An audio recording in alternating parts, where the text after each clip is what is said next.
Hyundai Kia ME17.9.11 IMMO OFF Guide using CG FC200.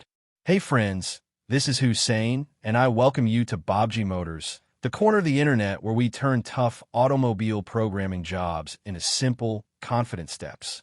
Today we're diving into something many technicians get nervous about, but trust me, by the end of this video, you'll feel like you've unlocked a secret level. Before we start, here's a short and important copyright note. All information here is for learning and educational use only. All brand names belong to their rightful owners, and you should follow your local laws and vehicle guidelines before attempting any ECU work. Now, let me warm things up with a question to get your mind working. If you had to choose, would you rather read an ECU password or read your old school report card out loud? Think about that, because one of them is definitely scarier. Stick around till the end, because I'll reveal my answer and share a surprising fact that most people don't know about ECUs. Today we're walking through how to read and write the Hyundai or Kia Bosch ME17.9.11 ECU and complete IMMO OFF using the CG FC200. A common example you'll see is the Hyundai i30 using the ME17.9.11 ECU with the TC1766 chip. And the whole operation is done in boot mode, which is why this process feels a bit like sneaking into the brain of the car while it's sleeping. We begin with the first step, which is reading the password. For this, you gently disassemble and open the ECU. Inside the CG FC200 menu, you select Hyundai i30 Bosch ME17.9.11 TC1766 under the boot mode option.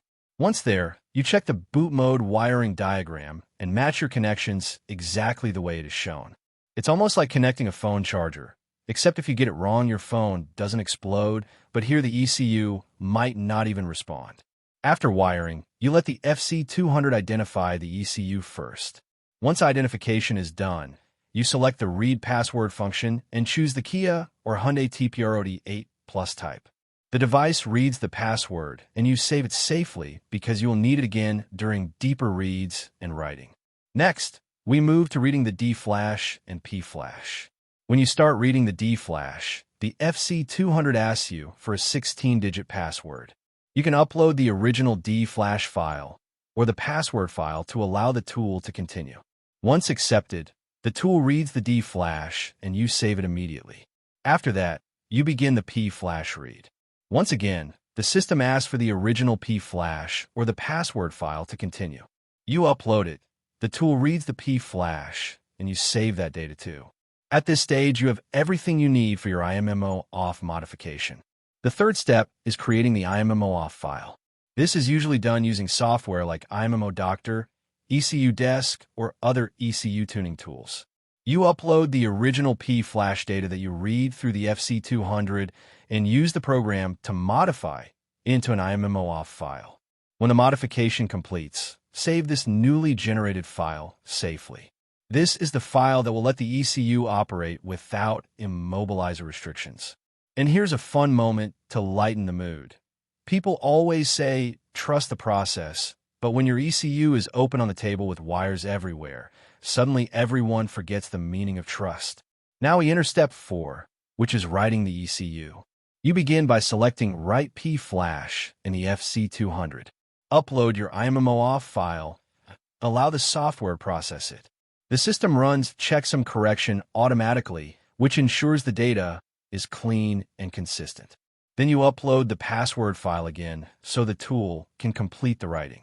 Once the data is written successfully, your IMMO OFF file is now installed in the ECU. The final step is simple. Reinstall the ECU back into the vehicle, and everything should fire up smoothly. And now we reach the end. Earlier, I asked whether reading an ECU password is scarier than reading your old-school report card. For me, the report card wins every time because your ECU won't send your parents to school the next morning.